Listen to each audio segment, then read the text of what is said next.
આ કાર્યક્રમના પ્રાયોજક છે પાઠક સ્કૂલ્સ.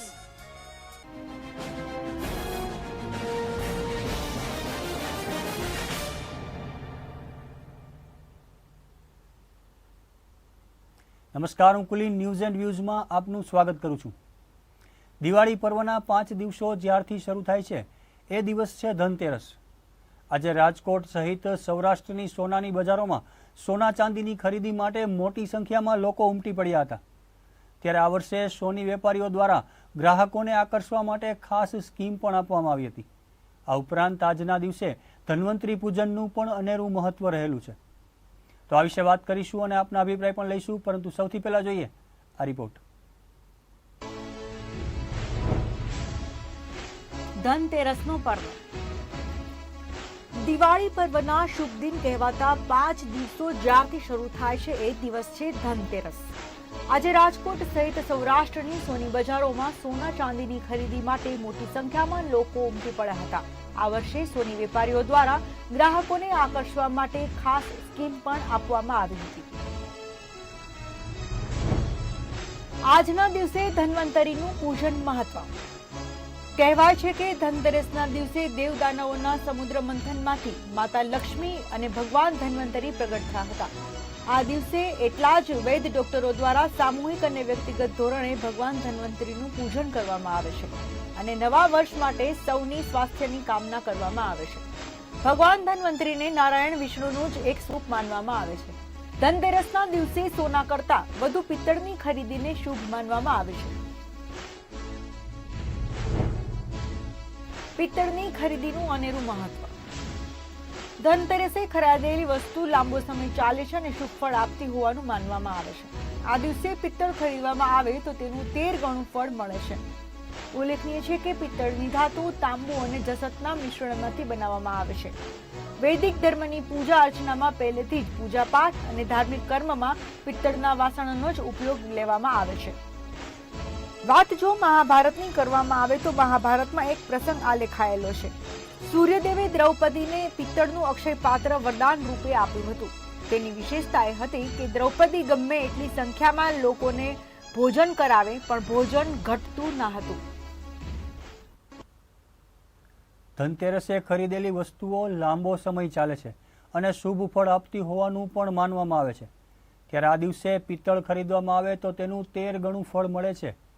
ઉલ્લેખનીય છે કે પિત્તળની ધાતુ તાંબુ અને જસતના મિશ્રણથી તૈયાર કરવામાં આવે છે અને વૈદિક ધર્મની પૂજા અર્ચનામાં પણ પિત્તળની ધાતુનો ઉપયોગ કરવામાં આવે છે. તો આ વિશે આપ પણ આપના મંતવ્યો જણાવી શકો છો. ન્યૂઝ એન્ડ વ્યૂઝમાં આપ જે ટેલિવિઝન સ્ક્રીન પર નંબર જોઈ રહ્યા છો તેના પર ડાયલ કરો અને જણાવો આપના મંતવ્ય.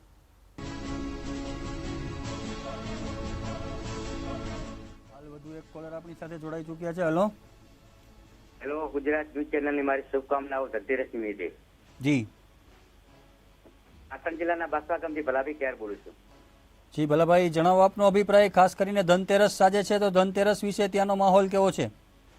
ધનતેરસનો માહોલ અમારે ગ્રામ્ય વિસ્તાર છે. ધનતેરસની અંદર અમારે ગ્રામ્ય માહોલની અંદર એકતાનું પ્રતીક જણાવી જાય છે અને ધનતેરસના દિવસે અમારે લગભગ ઘરોની અંદર શુભ નિશાની માટે લક્ષ્મી પૂજન કરવામાં આવે છે. ગામડામાં ઘેર ઘેર અને બહાર દીવડા પણ પ્રગટાવવામાં આવે છે અને ધનતેરસના દિવસે અમારે ગામડાની અંદર જે ગરીબ પરિવારના જે સભ્યો હોય છે તે સાંજે પોતાની રીતે એકબીજાના ઘરે આવે છે. ત્યારે આપણા ઘરે જે કાંઈ મીઠાઈ બનાવી હોય તેમને વેચવામાં પણ આવે છે.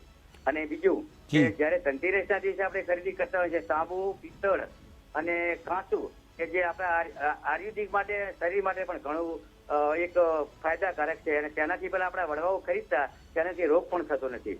અને બીજું કે સોના ચાંદીની જે ખરીદી છે પુષ્પના ચિત્ર હોય અને જયારે ધનતેરસનો માહોલ હોય આ દિવસમાં જે આપણે સોનું ને ચાંદી ખરીદી છે અને દીકરીને આપીએ કે આપણે પુત્ર વધુને આપીએ તો એક સુકનવંતી નિશાની પણ કહી શકાય છે. આજે જી બિલકુલ. તો આજના દિવસે જે સોના ચાંદીની ખરીદી થાય તે દીકરીને અથવા પુત્ર વધુને આપવું તે સુકનવંતી બાબત કહેવાય છે. ભલાભાઈ, ખૂબ ખૂબ ધન્યવાદ અમારી સાથે જોડાવા બદલ.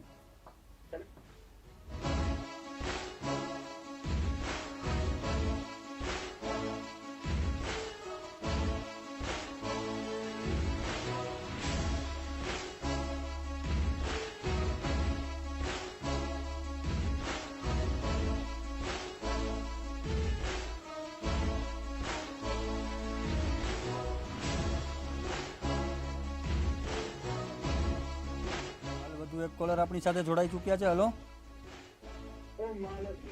વિષ્ણુ પત્ની ચ ધીમે તન્નો લક્ષ્મી પ્રચોદેવી દયાત યા દેવી સર્વભૂતેષુ લક્ષ્મી રૂપેણ સંસ્થિતા નમસ્તસ્ય નમસ્તસ્ય નમસ્તસ્ય નમો નમઃ. જી હવે આપનું શુભ નામ જણાવશો? ખૂબ ખૂબ સરસ વાત કહી આપે, ખૂબ ખૂબ સરસ મંત્ર બોલી આપ. આ નરેન્દ્રસિંહ ઝાલા વાત કરું, ધ્રાંગધ્રા તાલુકાનું કોણ ગામ સર. જી નરેન્દ્રસિંહ, શું કહેશો ધનતેરસનું મહાત્મ્ય? હા, ધનતેરસમાં આપણે જે કઈ આપણી મહેનતથી કમાયેલું ધન હોય જી. એ ધનનું પૂજન આજે કરવાનું હોય છે. અમારે ગામડામાં એક એવી પ્રથા પણ છે જી. કે આપણને કોઈ પણ રૂપિયો અથવા પૈસા મળ્યા હોય જી. તો એ લક્ષ્મીજીના પૂજનમાં રાખવા આવે. એ પૈસા પૂજન કરવામાં આવે છે. એ પૈસા વાપરવામાં નથી આવડતા. જી. એટલે જે કઈ શુભ લક્ષ્મી આપણા મહેનતથી પડી હોય એ મેળવવી જોઈએ. આજે માણસ ટેબલ નીચેથી લઈ અને ગમે તે કાળું નાનું અતિરેક ભેગું કરે છે. ત્યારે એક વ્યક્તિ સવારના પોરમાં માંગતો હોય છે, ત્યારે માતા કહે છે કે હું કે શુભ લક્ષ્મી શું કે ધીમે ધીમે આવીશ, તો પછી કહે છે ના, પછી એક બીજા બ્લેક માતાજી નીકળે કે કાળી લક્ષ્મી, કાળું નાનું જેને આજે કહીએ છીએ, જી. તો કહે છે કે બોલ તારે જોઈએ છે?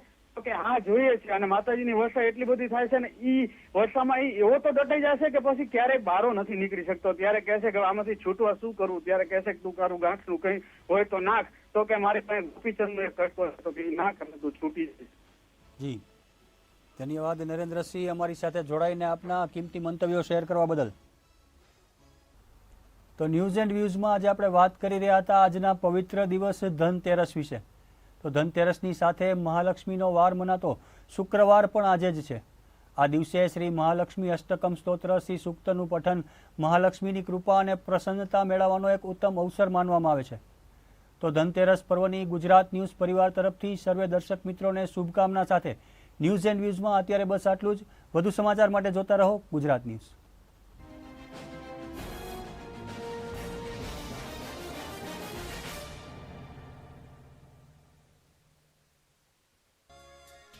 આ કાર્યક્રમના પ્રાયોજક છે પાઠક સ્કૂલ્સ.